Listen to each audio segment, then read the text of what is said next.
Welcome to Story Chats at InspyRomance. I'm Elizabeth Madry, and I'm here with my two co-hosts. I'm Narelle Atkins. I'm Valerie Comer.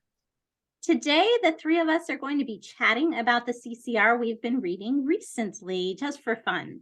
I'm actually kind of excited about this one. I've got two that I just absolutely adored, and I'm looking forward to hearing what you ladies have been up to. So, who wants to kick off? Valerie, you wanna start? Sure, I'll go first. I actually did quite a lot of reading in the last few weeks, so that's kind of fun. So I had to pick and choose what to talk about today. That is not always the case. It's a good problem to have. It is a good problem to have. So I thought I would talk about Jennifer Rodewald, and I read 3 of her books recently from a box set that I picked up on sale a long time ago. I don't remember when. So I'll just talk about the first one now, and then if they let me get a word in edgewise, we'll carry on. So the first one in that set is Blue Columbine. And I have to say that if you need trigger warnings in your fiction, then this one needs one. Okay. The hero is Andrew. He is a successful attorney. He's just moved back from the LA area to Denver. Things didn't go so well at his job because, you know, he's got a little drinking problem. And it's just a teensy tiny drinking problem, you know, like he just likes a little something every day, all the time, after the other little something. It's not a problem, dear. Right? So he reconnects with his best friend, who's a girl, of course, from his childhood. So they were, you know, always going to be best friends, but they weren't. They'd lost touch. So I think that that's actually a pretty important part to the story, because otherwise you would say, look, girl, that guy's an alcoholic, walk away, like now, as soon as you figure out that drinking is maybe an issue. But because they have this whole long history from their childhood, she finds it difficult to just abandon him because she knows his family. She knows, you know, some of the stuff. Anyway, it is a long book. It is not a light, cheery read by any stretch, but if you like really meaty stories, it is definitely a romance. And the heroine definitely figures out sooner or later, a little later, that she needs to step back and that he needs to deal with this. I mean, it's handled appropriately, I guess that's what I'm trying to say. But it is a very in-depth story, and you might enjoy it. I know that Jennifer really writes, I don't know, meaty? Is that the way to put it? It's not something, you know, if you're in the mood for a rom-com, you're not in the mood for Jennifer Rodewald. Let's put it that way. Yeah. No, I read that series as well, and it is fantastic. It's but you're absolutely right. It's the kind of book you read if you're the person who wants the real world in your fiction, because it is gritty. Yeah, gritty is a good word. Gritty is the word that I would use. The first one's not as gritty. The second one, we're going to talk about that in a minute. Right, we're not, sorry, but they get progressively more gritty. They start out gritty and they get grittier. But they're very good. They're very good. Interestingly, I have that one in my TBR, and I haven't read it because of the alcoholism. Because there's a part of me, probably from looking at people that I know in my life, where broken relationships and alcoholism and almost go hand in hand. So a romance where there's a happily ever after, it would depend on it depends so much on context for me as well. And if it is time, gritty, elapsed time, and there is time. This isn't a rushed story at all. It does not take place in, he realizes his problem and 6 weeks later he's clean and dry and they get married and it's happily ever after. It is not that at all. There is a good deal of time that goes by in this story. Several years, as I recall. Very realistically handled. And alcoholism is not the same for every person. Like it's a spectrum of problems, and it depends on so many other factors, and there could be correlated issues that go with it. So there's definitely a lot of scope to do things, and there can definitely be a happily ever after, but depending on where you sit, I think I sort of sit in the, I don't need to read this right now, but I would like to read it one day box. Yeah. And that's totally fair. Like I said, it's been on my Kindle probably a couple of years, I would think. I honestly don't know. I could, I guess, dig back in my Kindle history, find out when I bought it. But whatever. I just know it was like to the bottom of my chronological list. And I was like, well, this would be a good time to pick it up because I know I've got a good block of time where I can read. So yeah. What have you guys been reading? Yep. Narelle, what about you? What's your first one? Well, I've been reading nearly everything but CCR, which is probably, and I read very widely. So I've read a memoir, I've read YA, I've read all sorts of different things that don't actually fit CCR, but I do have one really, really good CCR that I have read, and that is A Worthy Heart by Sarah Beth Williams. Have either of you guys read this one? No. I have not. Tell me more. So this is, she's written 3 books, and I picked this one up to read first because it deals with domestic violence. And that's something Speaking of cheery topics. I was going to say, this is apparently the trigger warning episode. but it does deal with domestic violence. And I mean, but it's not a heavy book in that sense. It's very much a romance. So what actually, I mean, and it's a story set up. If you don't like life to be too real and gritty on the screen, this one's not going to be a problem, even though it could sound like it could be a problem. Does that make sense? Right.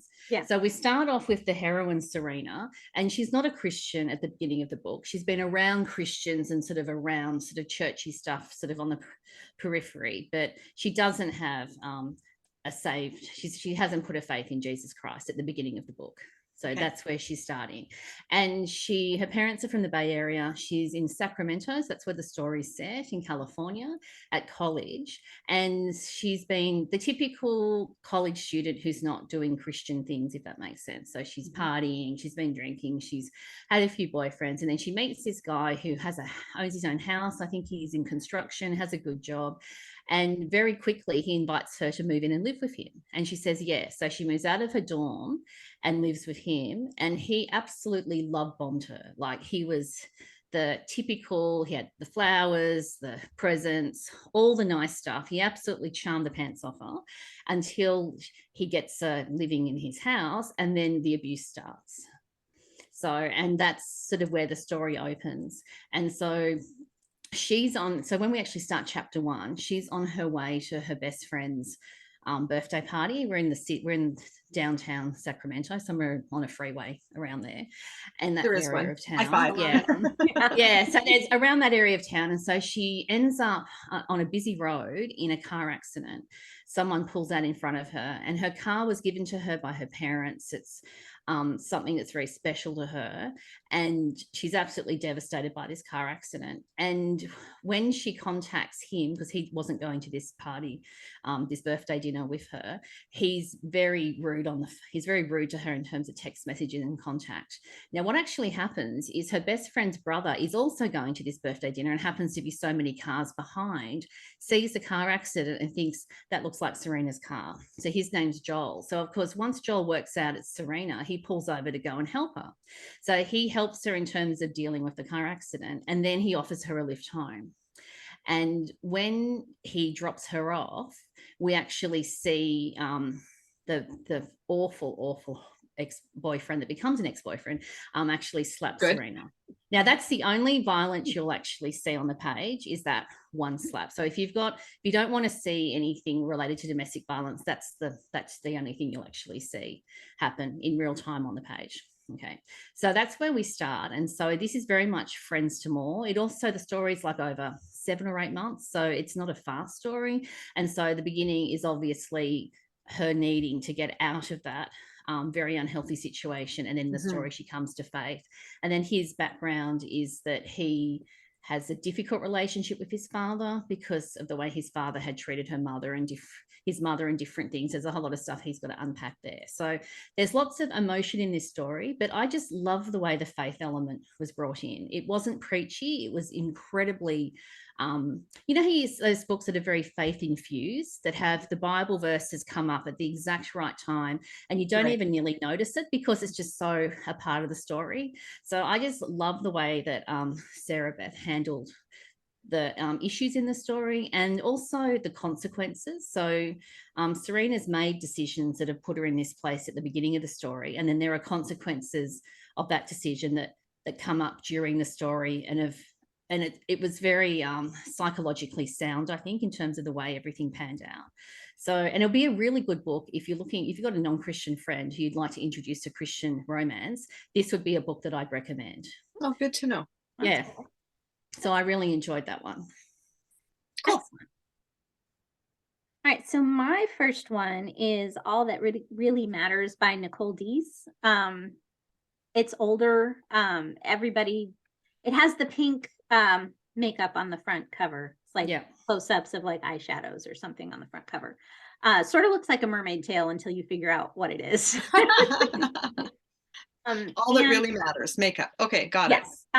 So it is the story of a makeup influencer, Molly, who, social media influencer. She has this really big channel that's growing by leaps and bounds and now she has this agent who she's also dating.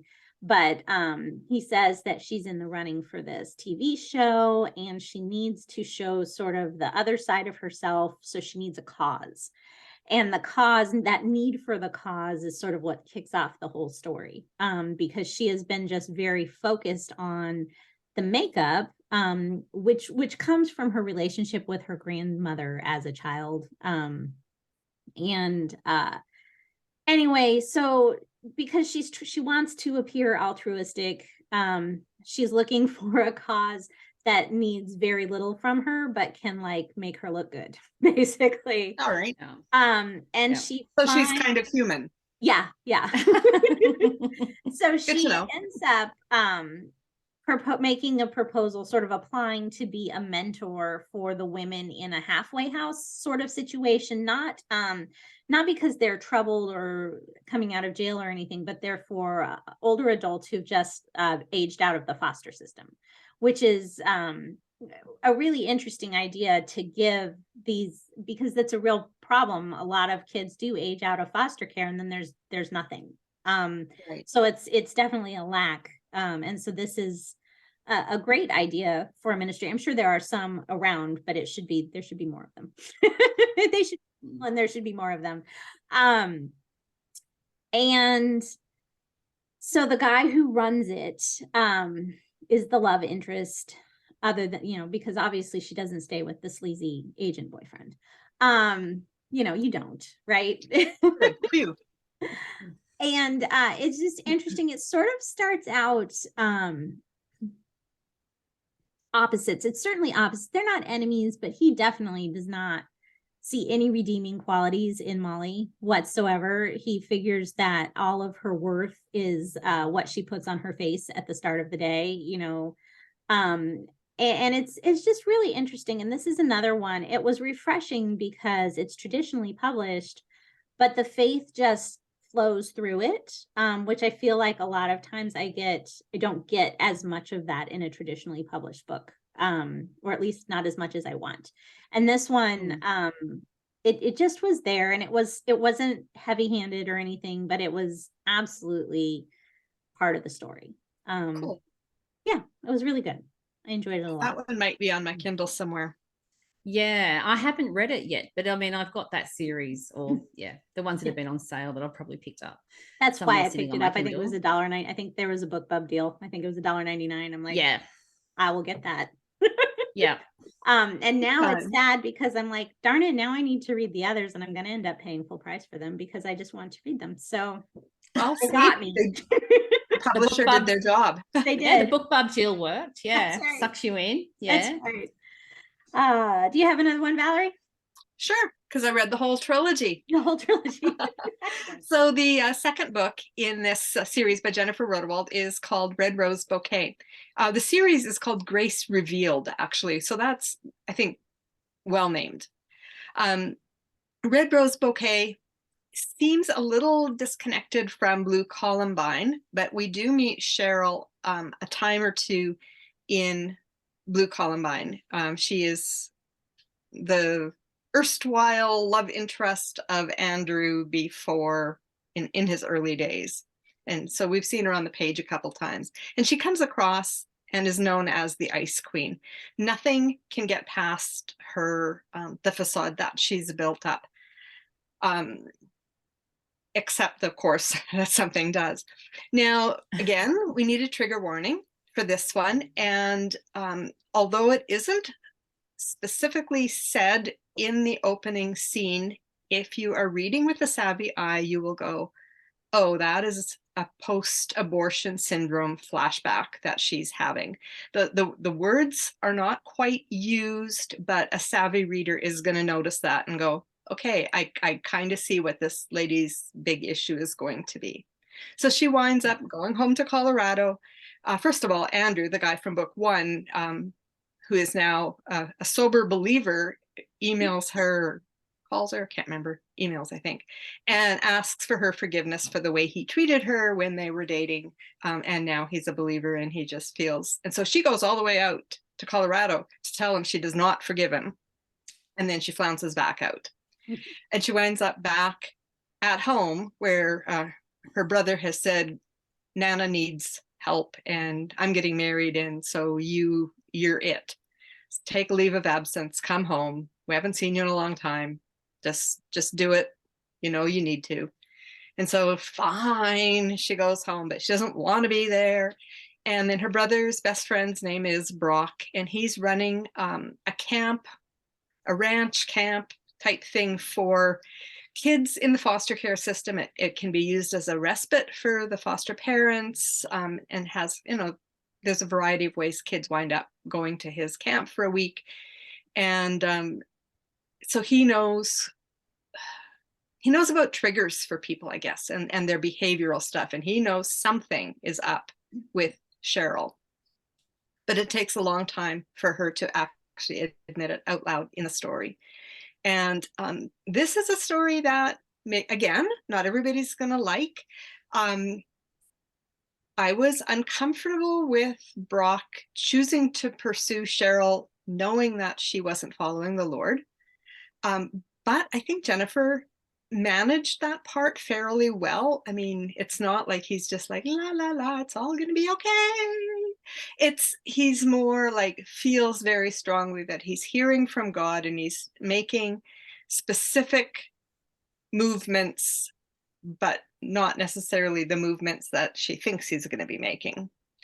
Anyway, it was well done. It's definitely a romance, but again, trigger warning. And this one would be for post-abortion PTSD, really. Yeah. So. Yep. Agree. I've read it. Agree. Told you it gets grittier. Yeah, it does. It was gritty. It was, yeah. But good. Did you just have the one, Narelle? Yes. Yes. I think Valerie's going to do 3. Yeah. And that That's why I covers have a me only second. having 1.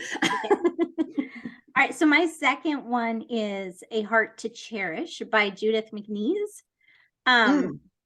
It's really good. I enjoyed it quite a lot. I'm looking at it and I'm like, this is the episode, apparently. Julia is pregnant by the abusive boyfriend that kicked her out when she wouldn't get an abortion. So now you don't see any abuse on the page. So that all happens sort of like in chapter 1. She is leaving a job interview, she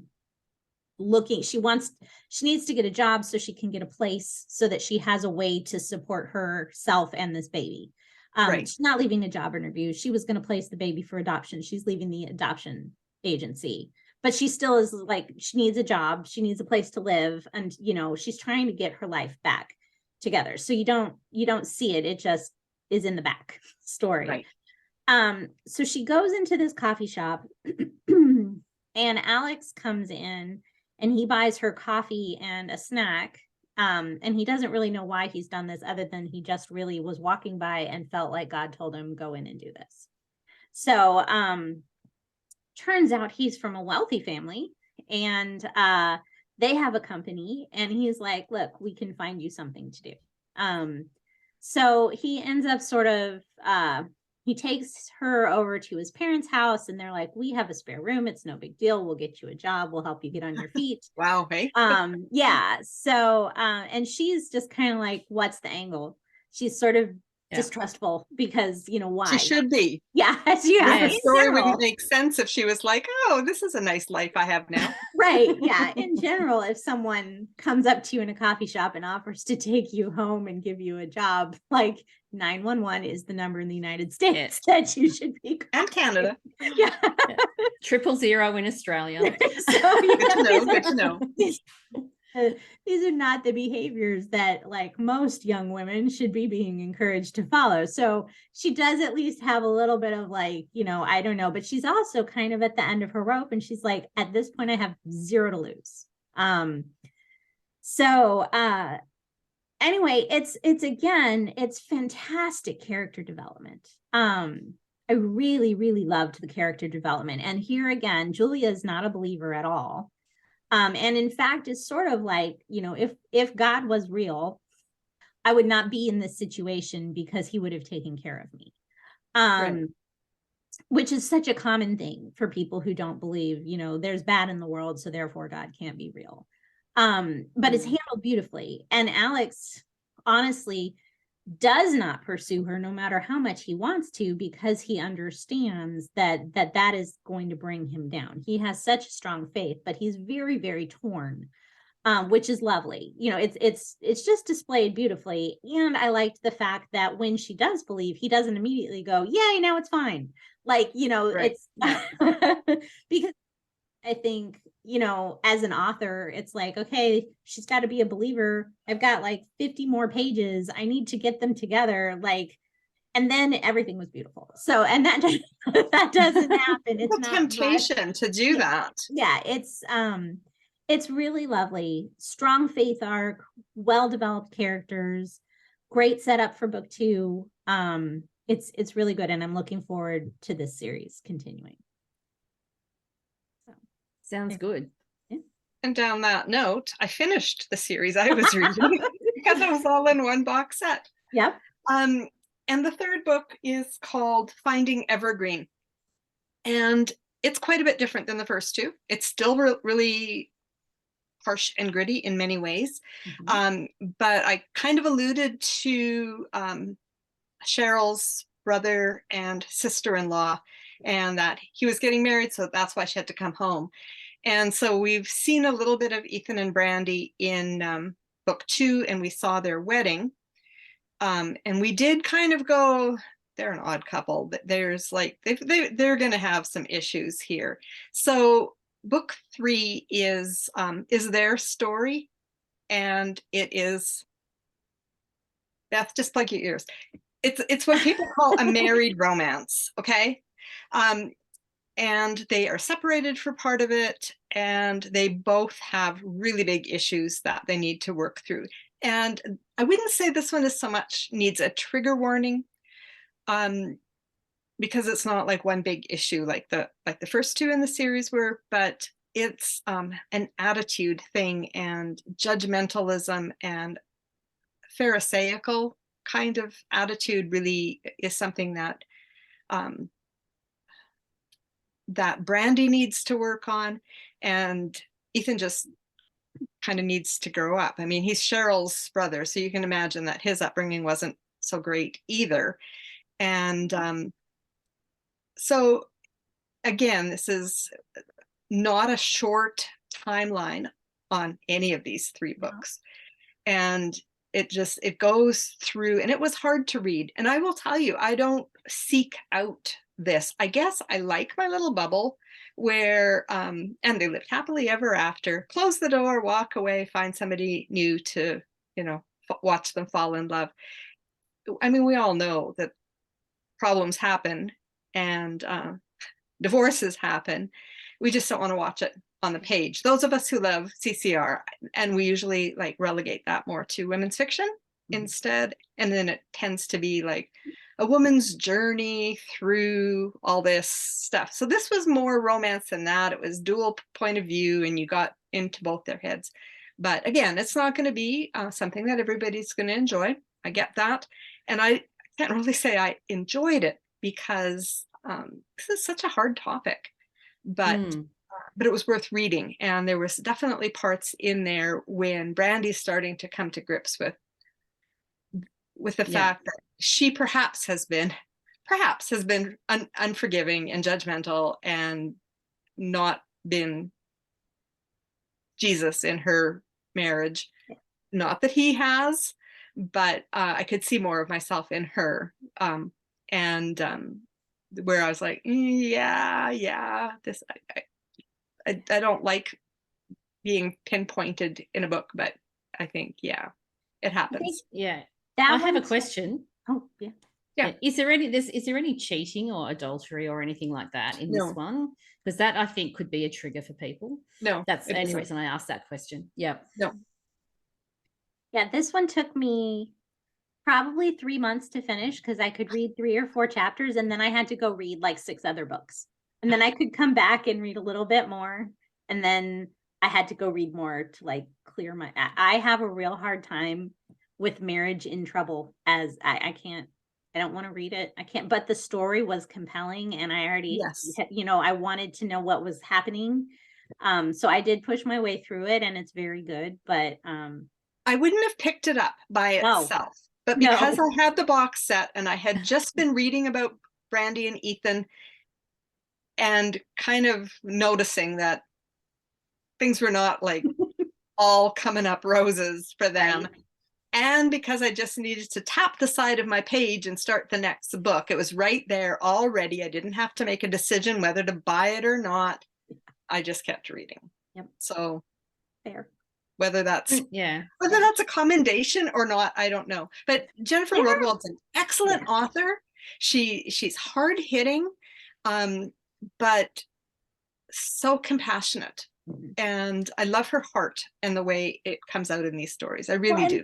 There are people who really love married romance and who really like. You managed to say those words. I did. Yes, I did. Go me. So, if this is something you look for and you enjoy, then, it's always nice to have another one on your list. Yes. Yeah.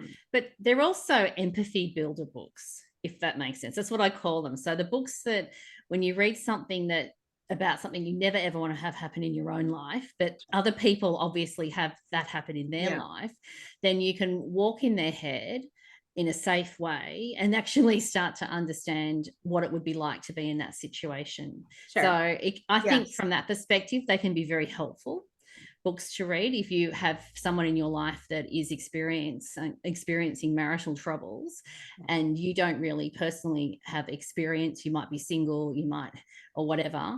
Then reading these types of books. Yes. Reading these books, I think, definitely can be very helpful, and God can use these stories in people's lives very powerfully. Yeah. Excellent. Well, that's a pretty good place to stop. And we're all out of books, so it works.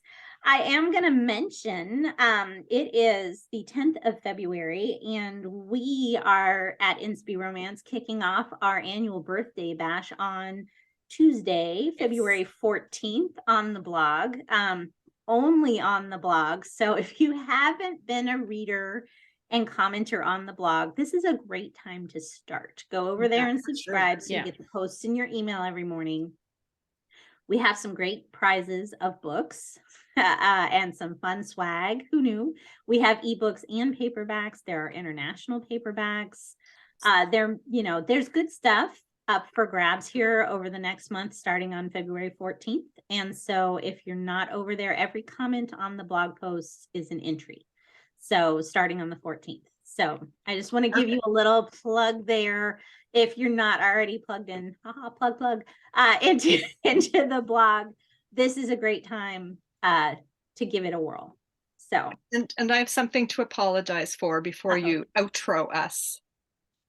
I forgot to go find Cooney at the beginning of this episode, and I apologize, Cav and Jenny and others who are All of the always Cooney watching for my fans. Coonie. I'm sorry. I'm sorry. Oh my It won't goodness. happen again. Wow, shame on if it does happen again, we're kicking you off. Like that's gonna be it. So that's all it takes, hey? But you know, at least Cooney turns up. Yeah. Daisy turns up once in a blue moon, literally. Yeah.